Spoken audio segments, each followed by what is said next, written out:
Salut les aliens, j'espère que vous mettez la forme. Recording in progress, on est bon. Alors, aujourd'hui, on se voit pour un thème là qui était...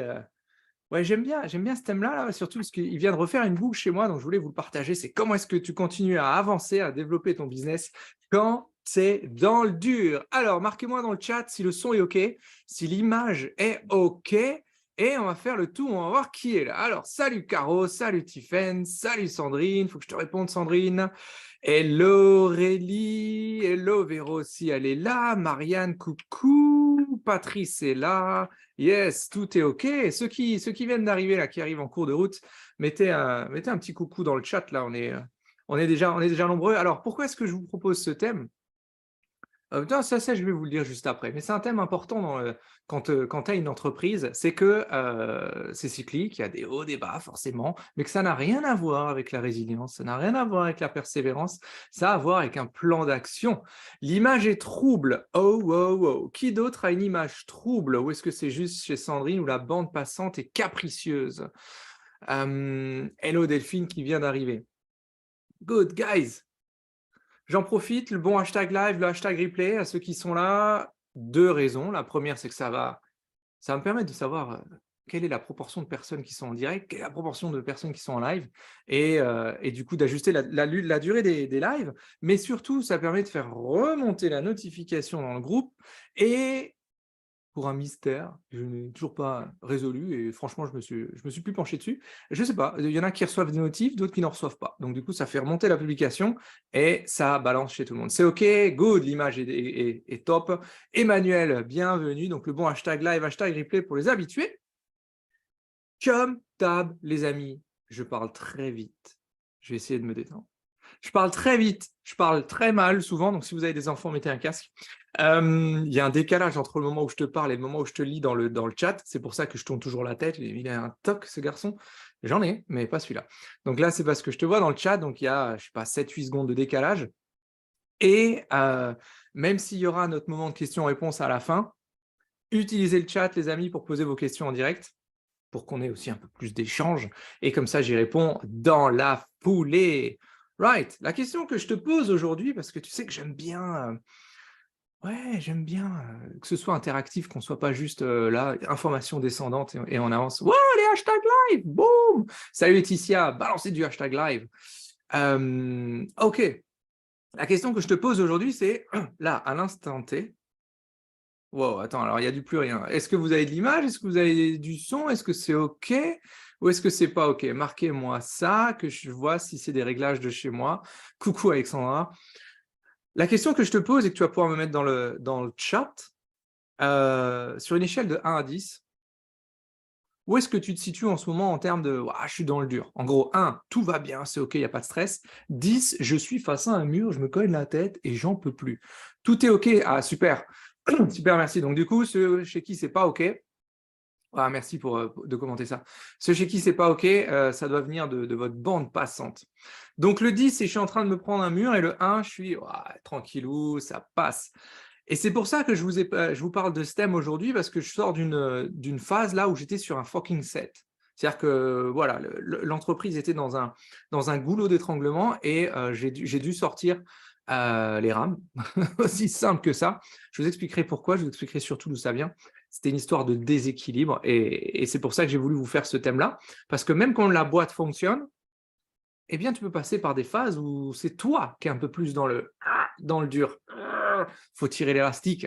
J'en suis à 5, j'ai mon premier rendez-vous mardi, c'est good ça. OK, là, il y a du 7 chez Alex, du 4 chez Véro, échelle de 6, il y a du 10 chez Tiffany. OK, waouh, il y a du lourd. Donc, on va en parler.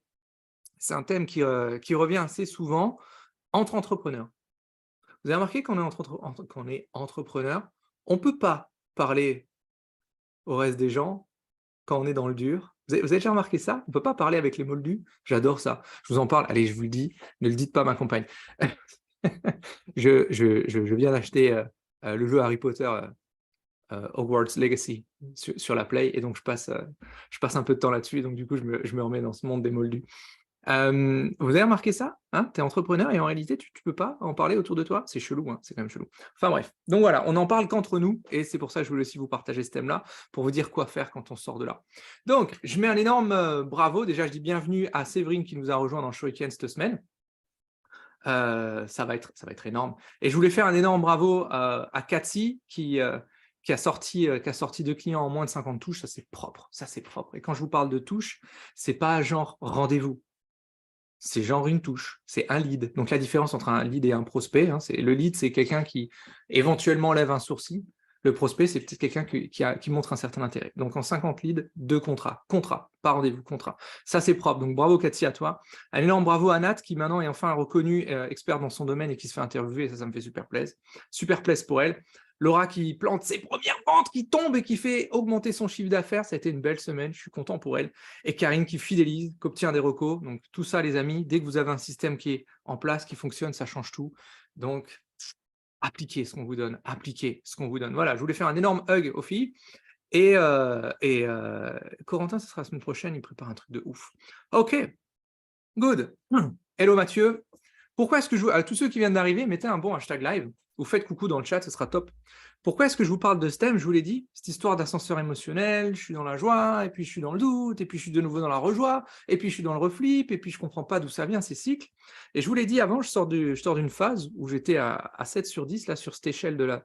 Comment est-ce qu'on va l'appeler? Échelle de la merde. Tout simplement parce que j'ai rentré 2 personnes dans l'équipe, et qu'à un moment donné, il faut que ces personnes rentrent de manière propre, qu'elles soient autonomes, qu'elles puissent avoir les bons outils, qu'elles puissent aussi s'intégrer à l'équipe, qu'elles puissent trouver leur place, etc., etc. Et que quand on est indépendant, tu ne peux pas être partout. Donc, il y a des volets de l'entreprise qu'à un moment donné, tu dois mettre un peu de côté pour revenir derrière. Et donc, le plus souvent, cette histoire de struggling, quand tu coinces, quand tu es dans le dur, ça vient soit d'une baisse au niveau physique, t'es claqué, t'es fatigué, t'en peux plus, soit, et ça c'est encore plus pernicieux, une baisse morale. Genre t'es au bout, t'en as plein le cul et t'as envie de cramer la maison et de toucher l'argent de l'assurance. Un gros bisou à mon ami Gilles, qui est mon assureur. Yes, qui vient d'arriver? Ok, il y a du monde. Émilie, tu regarderas le replay, j'ai plus rien. Bon, pas de stress, Sandrine, pas de stress. Voilà d'où ça vient. Le plus souvent, ça vient aussi d'un déséquilibre entre ce que tu fais et ce que tu obtiens. Tu as l'impression de faire beaucoup, d'être partout et de recevoir peu, d'avoir peu de résultats. Ou alors, ça peut venir de je fais quoi là? Je suis dans le flou, j'ai besoin de clarté. Ok? Vous pouvez le mettre dans le chat si c'est plus une baisse physique, une baisse mentale, un déséquilibre au niveau des résultats ou un déséquilibre au niveau de la clarté, un manque de clarté. Je reviendrai vers vous là-dessus, mais je vais vous donner trois éléments pour pouvoir avancer. En tout cas, il y a une chose qui est sûre, les amis, c'est que quand vous faites un cycle, quand vous faites cet ascenseur émotionnel, je laisse un silence, mettez vos... Coucou Marine. Je laisse un silence, mettez vos casques si vous avez des enfants autour. Ça n'a absolument rien à foutre avec la persévérance, la résilience, la chance, mon cul, c'est pas vrai. Ça n'est pas vrai. C'est de la stratégie, c'est du process et c'est surtout du réalignement. Donc le réalignement, il ne vient pas comme ça par hasard, il vient de l'application d'une méthodologie. C'est se connaître, ce qu'on appelle le self-awareness aussi, accessoirement. Mais voilà d'où ça vient. Donc quand vous êtes en train de faire des boucles, des cycles, pour vous en sortir, ce n'est pas une histoire de temps, ce n'est pas une histoire de persévérance ou quoi que ce soit, c'est pas ça du tout, c'est une histoire de méthodologie. Et c'est pour ça que je vous donne trois méthodes. Fatigue, doute, tu vois, exact. Exact. Ça, c'est très, très intéressant ce que tu viens de mettre, Alexandra, dans le chat. C'est souvent lorsque vous êtes en fatigue émotionnelle ou physique que vous commencez à douter, que les questions de merde arrivent, et surtout que les décisions à la con arrivent. Décisions à la con, c'est du genre, je remets tout en question, j'abandonne, etc., etc. Le physique, enchaînement de plusieurs trucs, ok, qui a entraîné une baisse de morale malgré une grosse déterre. Et ouais, vous pouvez être déterminé autant que vous voulez. Si votre corps, il en a plein le cul, ben, il en a plein le cul. Donc il y a ce déséquilibre-là. On va en parler. Allez, let's go, baby. Je bois un coup, tout le monde est là. Ok. Je vous donne les 3 éléments. 1, celui-là, mais mon Dieu, mais qu'est-ce qu'il est? Je suis fatigué, j'ai relâché la pression. Ouais. Ouais. Quand vous relâchez la pression, ce qui est ton cas, la situation que tu expliquais là, c'est le corps et surtout la tension interne redescende et c'est là où on se sent tout raplapla. Donc, premier point qui est souvent sous-évalué, l'importance est sous-évaluée, c'est votre environnement. L'environnement, c'est qui vous écoutez et qui vous côtoyez.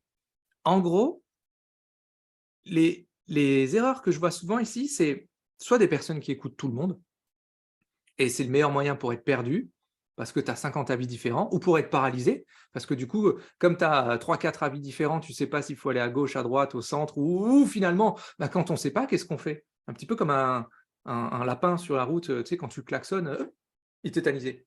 OK. Ou tu fais l'inverse, le hamster dans sa roue, poule sans tête, tu te déchaînes partout, tu avances nulle part, et puis après tu te poses la question de qu'est-ce qui mais je comprends pas, je n'ai pas avancé. Ça, c'est le premier point. Et la deuxième erreur que je vois, mais qui est plus rare, c'est j'écoute personne. Non, non, non, non, non. Je reste dans ma grotte. Non, non, non, non, non. On a un proverbe dans le Shuriken. Si tu restes dans ta grotte, tu restes dans ta crotte. Je sais, c'est un niveau CP, mais c'est OK, j'assume totalement, mon grand est au CP. C'est pour ça que dans le Shuriken, on vient vous chercher avec l'équipe, hein, que ce soit moi, que ce soit les autres mentors, on vient vous chercher dans votre grotte, parce qu'on sait qu'à un moment donné, quand vous êtes renfermé sur vous-même, ça ne peut pas donner quelque chose de bon, et que vous n'avez pas besoin d'une illumination interne, vous avez besoin que quelqu'un vous montre une lumière en dehors de cette grotte-là. Donc premier point, cette histoire d'environnement. Des exemples qui arrivent à chaque fois quand on se laisse happer par l'agenda des autres. Là, tu vas avoir un sentiment de perte de contrôle. J'aimais beaucoup ça au début. Là, du coup, je suis passé à ce côté obscur de la force. Mais souvent, quand on se laisse happer par les autres, eh bien, en réalité, on oublie nos propres priorités. Donc ça, c'est un premier point sur lequel tu peux te sentir dans le dur. Ou autre exemple, on se laisse prendre notre énergie par des gens négatifs. On a tous, dans notre entourage, des gens où, quand ils commencent à te parler, tu es déjà en train de te dire « Oh putain, combien de temps ça va durer? Il va me faire chier celui-là? Hey, si vous avez trop de temps passé avec ces gens-là, ça commence à être un peu complexe. Ça commence à être complexe. Autre exemple, l'exemple du champion olympique. Dans notre environnement, on a souvent des personnes, souvent, c'est très rare un environnement hostile, hein, où tous les gens autour de vous, je parle d'environnement proche, vous foutent des bâtons dans les roues, H24, ça arrive, mais c'est très rare. Le plus souvent, on a un environnement un peu neutre ou dubitatif. Genre, on va voir ce que ça donne, mais je t'attends au tournant. Je te fous la paix, mais je t'attends au tournant. Un petit peu, ça, je le vois beaucoup avec certains conjoints, certains environnements de personnes qui rentrent dans le shuriken où ton environnement, il aimerait bien te voir devenir championne olympique, mais par contre, voir que tu dois t'entraîner tous les jours, que tu dois t'entraîner matin, midi, soir, que tu dois surveiller ton alimentation, ce que tu fais, tes séances de sport, etc., là, il n'y a plus personne. Et dans l'entrepreneuriat, c'est souvent le cas. C'est les gens, ton entourage, ils seraient contents que tu réussisses, tu vois, à part les jaloux, etc., mais c'est quand même assez rare. Ils seraient contents que tu réussisses. Par contre, le fait de te voir travailler, peut-être un petit peu plus fort, de plus pouvoir t'occuper de ce que tu t'occupais à la maison, ou les enfants, ou finalement tout ce qui est externe à ton entreprise. Parce que si au début, tu n'as pas ce temps-là pour ton entreprise et que ton entourage considère que, mais comme tu es à la maison, tu as le temps de faire autre chose, comment tu veux développer cette entreprise-là?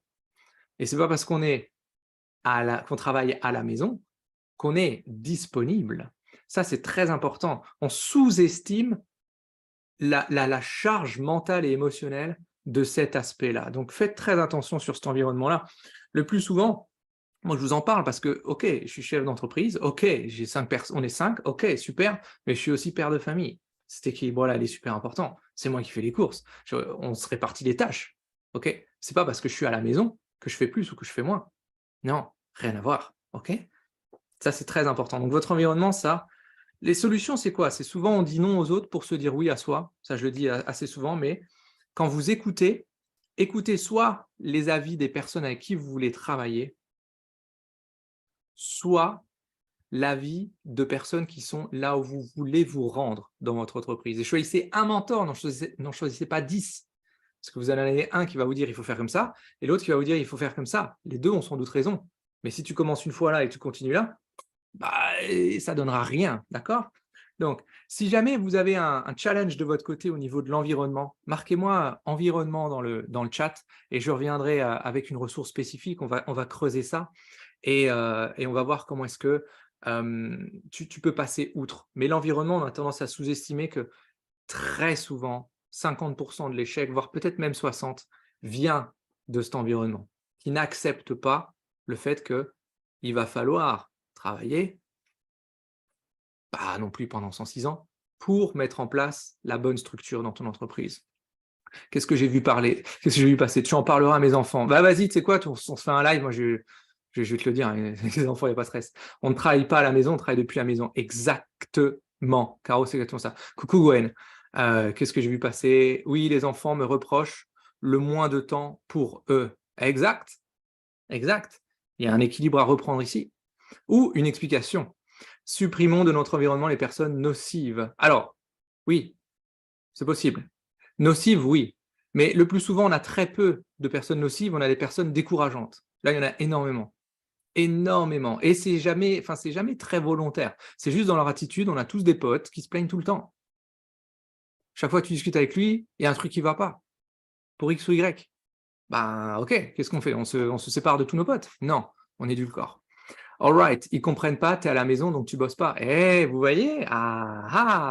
Ça, j'ai eu beaucoup de mal. Alors, c'était pas avec mon entourage ultra proche, mais avec mon deuxième cercle. Ah, tu sais, c'est un petit peu, je vous donne un autre exemple. J'ai un cousin qui est artisan, il a l'atelier juste à côté, là, au village d'à côté. Vous n'imaginez pas le nombre de personnes qui passent chez lui, à l'atelier, alors qu'il est en train de bosser. Mais parce qu'ils se sont dit, oh, j'ai vu qu'il y avait la camionnette, du coup, je me suis arrêté. Chez moi, à la maison, à un moment, c'était pareil. Les gens savaient que j'étais là, donc ça passait déposer un truc, chercher quelque chose, etc. Ah, t'es là, avec on peut te voir un coup? Ah, vous êtes fous, quoi. Donc voilà, premier point, l'environnement, les amis. Deuxième point. Oh, celui-ci. Action, méthode. Là, on rentre dans le vif du sujet. En gros, c'est quelle stratégie de fond tu mets en place lorsque tu sens que tu commences à être dans le dur ou lorsque tu es déjà dans le dur. Je crois que c'est Tony Robbins qui disait « Tu seras récompensé dans la lumière de ce que tu fais dans l'ombre ».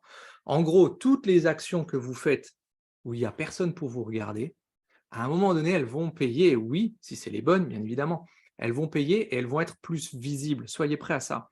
Les erreurs que je vois souvent ici, c'est des personnes qui continuent à faire pareil en espérant avoir des résultats différents. Cela, c'est fou parce que quand tu poses la question, tout le monde te dit non, non, non, non, ce n'est pas mon cas. Et pourtant, quand tu analyses ce qui s'est passé sur les 2, 3, 4 semaines ou mois, tu te rends compte que la personne, elle a fait exactement la même chose ou changé 2, 3 petits trucs, mais qu'elle espérait avoir d'autres résultats. Parce que dans l'inconscient collectif, avoir une entreprise, c'est une histoire de résilience, de persévérance, de chance, etc., etc. Vous savez, je ne sais plus à qui j'en parlais cette semaine, mais avoir une entreprise, c'est un petit peu comme la perte de poids. Tu arrêtes quelqu'un dans la rue, tu lui poses la question, tout le monde a la réponse. Tout le monde a la réponse. Vous arrêtez quelqu'un dans la rue et tu lui demandes comment est-ce qu'on fait pour perdre du poids? La personne va te dire mangez mieux, j'espère pas manger moins c'est débile, mangez mieux, bougez plus. Ok. Est-ce que les salles de sport sont vides? Non. Est-ce que les coachs sportifs manquent de taf? Non. Est-ce que les diététiciens, nutritionnistes manquent de taf? Non. Est-ce que les gens, on n'a jamais été dans une société autant en surpoids que maintenant? Ok. Donc, tout le monde sait, personne ne fait. Pour l'entrepreneuriat, c'est exactement pareil. Vous arrêtez quelqu'un dans la rue, vous lui posez la question, comment est-ce qu'on fait pour avoir une boîte qui marche? Ah, bah alors ça, c'est simple. Ça va te prendre 3-4 ans minimum et il faut bosser comme un fou, il faut trouver des clients et surtout, il faut être très bon dans ce que tu fais. Donc théoriquement, tout le monde a la recette. Mais alors pourquoi est-ce qu'on est si peu à avoir une boîte qui fonctionne et qui dure dans le temps? C'est que quelque part, l'inconscient collectif, ce que tout le monde pense, ça ne suffit plus, ça ne suffit pas. Avoir des compétences, ça ne suffit pas. Il faut savoir les vendre ou qu'on vienne vous les acheter. C'est la même chose, mais je sais qu'il y en a qui ont du mal avec ce positionnement et c'est OK. Donc, ce que je veux vous montrer ici, c'est que faire pareil pour avoir les mêmes résultats, pour avoir des résultats différents, ça ne marche pas. Croire que les autres vont faire à ta place, ça ne marche pas non plus. Ça, je compte plus les exemples de personnes qui me disent: «Ah oui, non, mais moi, je rencontre énormément de gens, je compte beaucoup sur le bouche à oreille, je fais énormément de réseautage». Ça, c'est très bien. En bonus, si vous ne maîtrisez pas ce que vous faites dans votre développement, l'entreprise ne se sortira pas de cette phase où elle est dans le dur. Et automatiquement, si l'entreprise n'a pas de résultat, comment tu vas te sentir, toi? Bah mal. Easy. Aussi simple que ça. Donc ne déléguez pas aux autres votre développement. Non, ça n'a rien à voir. Développer une entreprise, ça n'a rien à voir avec la conjoncture, avec le Covid, avec du réseautage, avec du bouche à oreille. Ça n'a rien à voir avec ça. Ça n'a rien à voir avec ça. C'est vous avez une compétence ou plusieurs ou des produits, services et vous souhaitez les commercialiser. C'est par là qu'on sort du dur. C'est en obtenant vous-même des résultats. C'est pour ça que dans le groupe des atypiques, je vous partage tellement de contenu pour que vous puissiez aller chercher vos clients. C'est parce que c'est la base, c'est la base. Le hope marketing, donc le marketing de l'espoir, ça doit être du bonus, hein. Une recommandation qui tombe, super, c'est du bonus. Un réseautage qui se dit: «Ah, au fait, j'ai rencontré quelqu'un qui pourrait éventuellement», c'est du bonus. Si vous comptez sur les autres pour vendre ce que vous faites, alors que vous n'êtes pas capable de le faire, il y a friction là, ça colle pas. Donc les solutions ici sur les actions, sur la méthodologie, je vous rappelle, c'est le deuxième point pour sortir de l'ornière, c'est reprendre le contrôle de ce que tu fais. Surtout faire les actions les plus rentables pour ton entreprise, en termes de temps, en termes d'argent, bien évidemment. Donner, je ne sais plus quel mentor disait ça, mais donner la priorité aux priorités. Éviter les to-do list trop longues, hein. Il faut analyser ce que tu fais, corriger le tir. Il faut se concentrer sur faire moins, mais faire mieux. Et vous voyez, ici, donc si tu as un challenge, coucou à ceux qui viennent d'arriver, si tu as un challenge sur la méthodologie, sur les actions, que tu es un peu dans le flou là-dessus, tu me marques méthode dans le chat et je reviendrai vers toi avec un contenu spécifique que tu puisses creuser ce point-là. Et j'ai vu passer pas mal de choses, hein, ça leur échappe sans rendre compte. Ok, ah non, ça j'avais déjà répondu.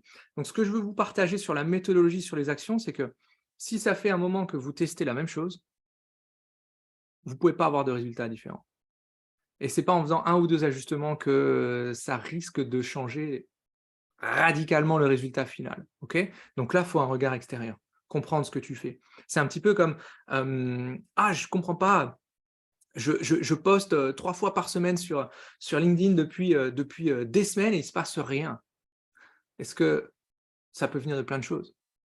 De ce que tu postes, de comment tu le postes, de quand tu le postes, de à qui tu t'adresses et surtout de qui voit ce message-là.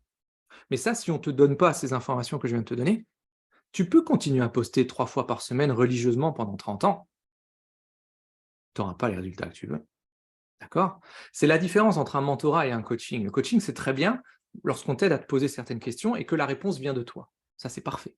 Mais en gestion d'entreprise, en développement d'entreprise, c'est pas un coaching qu'il faut. Parce que si la réponse, tu l'avais déjà, bah, tu ne serais pas dans l'ornière.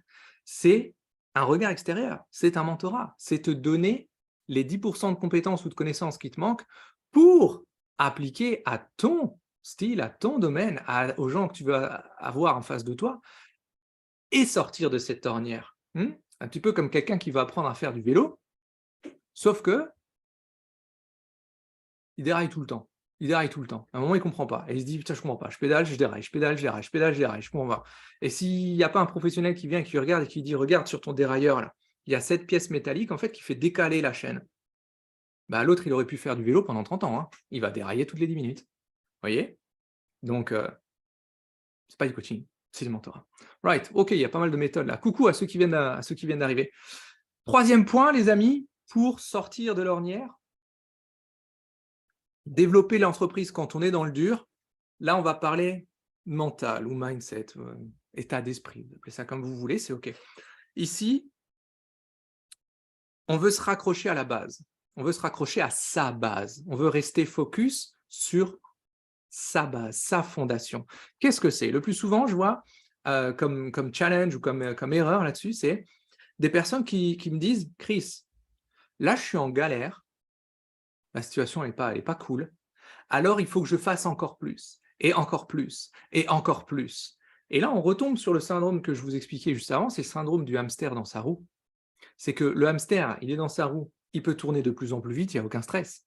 Est-ce que la roue, elle va avancer? Non, non, non, non.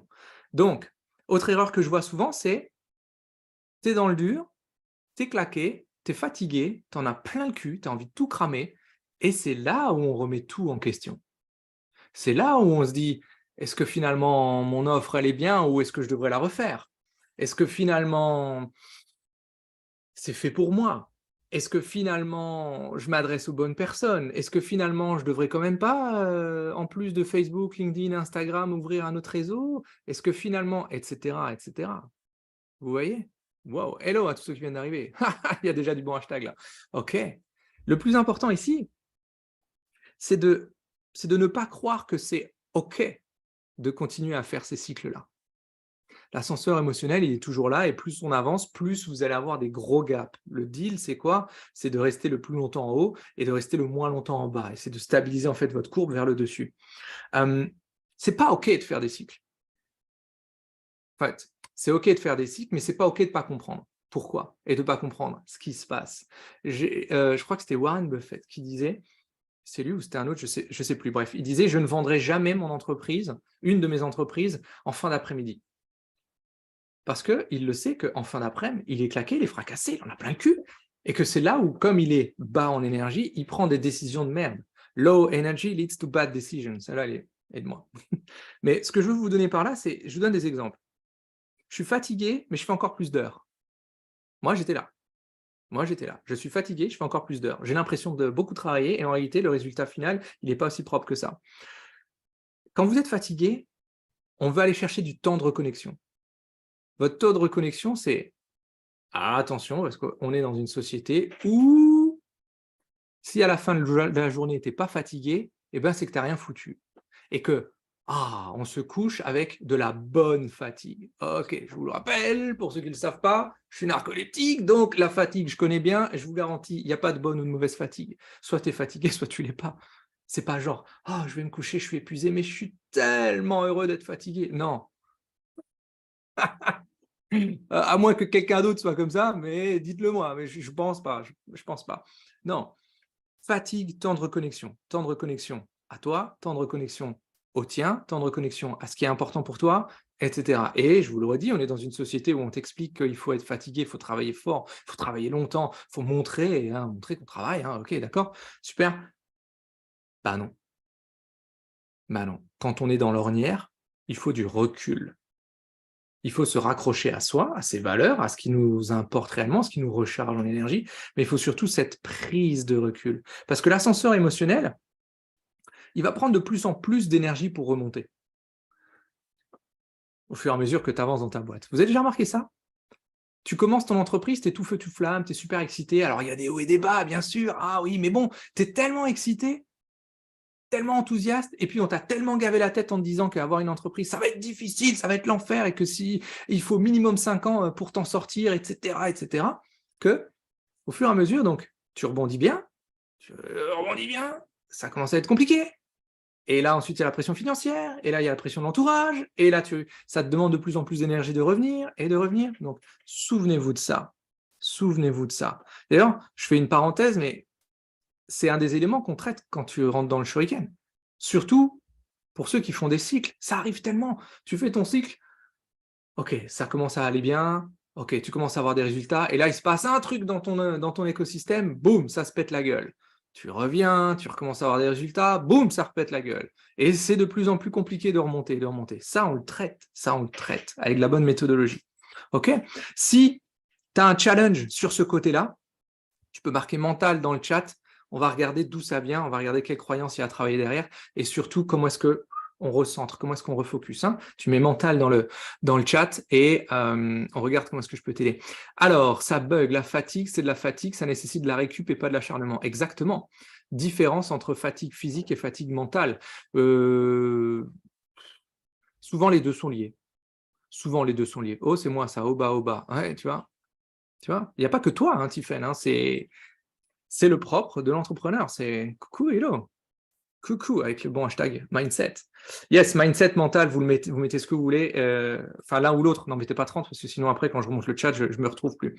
Donc voilà, posez-vous la question. Tu as besoin d'un coup de pouce sur quoi, là, pour sortir de cette ornière, là? Ceux qui sont entre entre 5 et 10 là, dans le chat dont on avait parlé juste avant. Est-ce que tu as besoin de modifier ton environnement ou plutôt de faire avec? Et là, tu mets environnement dans le chat. Est-ce que c'est plutôt une histoire de « Hey, j'ai besoin d'un feedback sur ce que je fais ?» Et là, tu me marques méthode et comme ça, on check ensemble. Ou est-ce que c'est plus « J'ai besoin de me raccrocher à ma base ?» Et souvent, là, je vous partage quelque chose qui moi, m'a beaucoup... c'est un des points sur lesquels j'ai dû beaucoup travailler. C'est là-dessus que j'ai eu du mal. Parce que j'avais une croyance très forte. Je suis fils d'ouvrier et de prof, hein, donc c'est OK, j'assume totalement. Et en plus, immigré dans un pays dont ils ne parlaient même pas la langue, il fallait travailler énormément pour être accepté par les autres. Mais ça, c'était leur croyance. Je suis content parce qu'ils me l'ont transmise et du coup, j'ai le goût du travail, mais j'ai surtout le goût du travail intelligent et pas le goût du travail de forcené. Donc, je préfère travailler vite, bien et précis que travailler comme un sagouin pendant des heures et des heures pour avoir très peu de résultats derrière. OK? Donc ça, c'est le côté mental. Marquez-moi ça dans les chats et puis je vous reviens avec une ressource. Et là, vous l'attendez tant, le peuple veut Margarita! Envoyez des bisous à Marguerite, mais oui! Yes, perso, sommeil moins récupérateur, fatigue mentale que physique. Yes, absolutely. Idem en Bretagne, mange ton pain noir avant de manger ton pain blanc. C'est beau, ça, c'est une belle phrase. So, Marguerite, qu'est-ce qu'elle dit? Elle dit bullshit ce que tu me racontes. Il y a toujours plusieurs façons de prendre le message que je vous donne. Déjà, dans le groupe des atypiques, si vous êtes là, c'est parce que vous en avez marre, en réalité, d'entendre toujours la même merde à gauche, à droite et de ne pas avoir de solution concrète. Ok, bah ça tombe bien, parce que je vous emmène toujours là où les autres ne vont pas. Ah, mais quand tu es dans le dur, d'habitude, tout le monde dit qu'il faut travailler plus. Ouais, bah là, non. Non. C'est pour ça que je vais te donner ces trois axes d'action, ces trois angles d'action. Soit tu te dis, ça ne marche pas pour moi, c'est pas vrai dans mon domaine, ça, je le savais déjà. OK. De nouveau, à chaque fois, posez-vous une question. Alors, je vire les notifs. Posez-vous une question. Si ta situation te convient, ne touche à rien. Si elle ne te convient pas, c'est là qu'il faut regarder. C'est là qu'il faut regarder. Donc, le vrai problème, et c'est ce que je vois souvent, c'est que on pense avoir besoin de plus de connaissances, de plus de compétences, de plus de méthodologie, de plus de stratégie. Alors qu'en réalité, c'est 10-15% de stratégie, de méthode, et le reste, donc 85-90% d'implémentation. Ça, je vous le dis toutes les semaines. De mise en pratique, oui, mais d'ajustement. Et ça rejoint ce que je vous disais juste avant, c'est que si la réponse était déjà en toi, eh ben, tu aurais trouvé cette solution, tu l'aurais déjà appliquée. Mais le plus souvent, on n'a qu'un bout de réponse. On pense qu'on va dans le bon sens et que c'est qu'une histoire de temps pour que ça se décante tout seul. Alors qu'en réalité, avec un regard extérieur, on switch. À qui c'est déjà arrivé, tu sais, tu es chez toi, tu as le nez qui coule pendant quelques jours, tu tousses un petit peu et tu te fais de l'automédication. Parce qu'il te reste une petite boîte de Doliprane, il te reste un peu de spray pour le nez, il te reste 2-3 trucs que tu avais pris la dernière fois où tu avais la même chose. Tu fais ça un jour, tu fais ça 2 jours et au 3e jour, tu dis « Putain, ça va toujours pas mieux ». Qu'est-ce que tu fais? Tu vas chez le médecin. Et le médecin, sur son ordonnance, comme par hasard, est-ce qu'il va te mettre la même chose? Mais bien sûr que non, parce que lui, il a compris que c'était pas ce que tu étais en train médicamenter. Ce mot n'existe pas. Hein. Donc, vous voyez, il va te donner autre chose parce que lui, il a compris d'où ça venait. Voilà la différence. Donc, ça, c'est ce que Marguerite pense. Et de nouveau, je vous le dis, vous n'avez souvent pas besoin de plus de connaissances, mais vous avez besoin d'un regard extérieur et d'implémenter ce que vous faites et de corriger. Et c'est là où vous avez les possibilités, pour ceux qui ont envie d'aller un peu plus loin. Vous allez checker sur christianmontero.fr/flash, vous prenez 15-20 minutes, vous regardez dans le créneau, il reste plus grand-chose, mais c'est OK. C'est OK. Qu'est-ce qu'on va faire pendant ces 15-20 minutes? On va aller creuser ce que tu fais. C'est aussi bête que ça. On va aller creuser ce que tu fais, quels résultats ça t'amène et qu'est-ce qui possiblement il faut changer. This is it. Aussi simple que ça. Donc, on en profite pour, j'en profite pour vous demander de mettre dans le chat si vous avez encore des questions, parce que là, je vais le remonter. Ou alors, si tu as oublié d'écrire, je ne sais même plus c'était quoi les mots-clés, je vais te le dire. Alors, d'écrire environnement, méthode ou mental, et comme ça, je reviens vers toi avec une autre source, et on va creuser cette histoire-là. Donc, c'est le moment de remonter le chat, Et où est-ce que je m'étais arrêté? Environnement soutenant, je me descends toute seule. Ah, magnifique ce point d'auto-sabotage. L'auto-sabotage, les amis, il est lié à une croyance personnelle et souvent 95% de nos croyances sont des héritages. Ça veut dire quoi? Je me descends toute seule, c'est qu'on veut aller chercher d'où ça vient. Quelle est la peur qui est nourrie derrière? Peur de l'échec? Souvent pas. Peur de réussir? Souvent le cas. Qu'est-ce qui se passe quand tu vas réussir? Ça, c'est un truc que j'avais sous-estimé. Qu'est-ce qui se passe une fois que j'aurai réussi? Eh bien, tu vas avoir des gens autour de toi qui vont te dire: «Oh là là, et depuis que ta boîte elle tourne, tu as changé». Et la question que je pose, c'est: est-ce que j'ai changé depuis que la boîte elle tourne? Ou est-ce que c'est parce que j'ai changé que ma boîte elle tourne? Ah! Fuck! C'est OK. Alors les enfants, on en parlait. Oui, oui, moi vous me le dites, hein, moi je parle à vos kids, hein, il y a zéro stress, hein. Alors ils comprennent que tu bosses pas. OK, donc j'ai vu qu'il y a pas mal de hashtags, je reviendrai vers vous. Alors méthode, mindset, ça bug, la fatigue, ça on en a parlé. Oh, c'est moi les hauts et les bas. Ensuite, qu'est-ce qu'il y avait d'autre? Mange ton pain. Ah OK. L'un engendre l'autre. Attention au cercle vicieux de la fatigue mentale qui finit par détruire le physique et inversement. J'ai lu il y a un livre qui est extraordinaire, La clé de votre énergie. J'ai oublié, comment est-ce qu'elle s'appelle? Où je crois que c'est basé sur des travaux de Bourbeau aussi. Elle explique, la nana explique, les symboliques derrière les maladies. C'est assez intéressant. Donc le plus souvent, et c'est pas pour rien qu'on dit: «Le mal a dit», le corps nous exprime quelque chose. OK, base mentale. Yes, kiss kiss Marguerite, envoyez de l'amour. Pas travailler plus, travailler mieux, absolument. Yes, bon week-end. Alors je dois vous laisser. OK, ceux qui ont filé, je vous fais des bisous. Je suis druide, donc oui, je pratique l'automédique, oui, mais ça va toujours mieux, le mental, un esprit sur le corps, exactement. J'hésite entre méthode et mindset, ben mets les 2. J'ai compris il y a quelque temps que je n'avais pas peur d'échouer, mais de réussir. Oh oui, madame! On a souvent peur de réussir. C'est OK et ça, on le travaille aussi dans Shuriken. OK les amis, donc je reviens vers vous, pour ceux qui ont mis des hashtags. Ceux qui veulent aller un peu plus vite, vous regardez sur le lien s'il reste des créneaux et comme ça on avance, on va aller creuser un petit peu plus, ce que tu fais et pourquoi ça coince et où ça coince. D'ici là, los amigos, la clé de votre énergie, quel extrême. Bien joué, merci Caro pour ça. Quel extrême, bien joué Aurélie. Natacha, mais bien évidemment, Natacha, quel extrême. OK, vous êtes au top les girls. Je vous fais des bisous, prenez soin de vous, soyez atypiques, déraisonnables, prenez soin de vous, j'ai déjà dit et surtout, surtout, surtout, reste dans le coin. Je te reviens avec le hashtag, avec le croisillon adéquat. Allez, bis bis, ciao, ciao.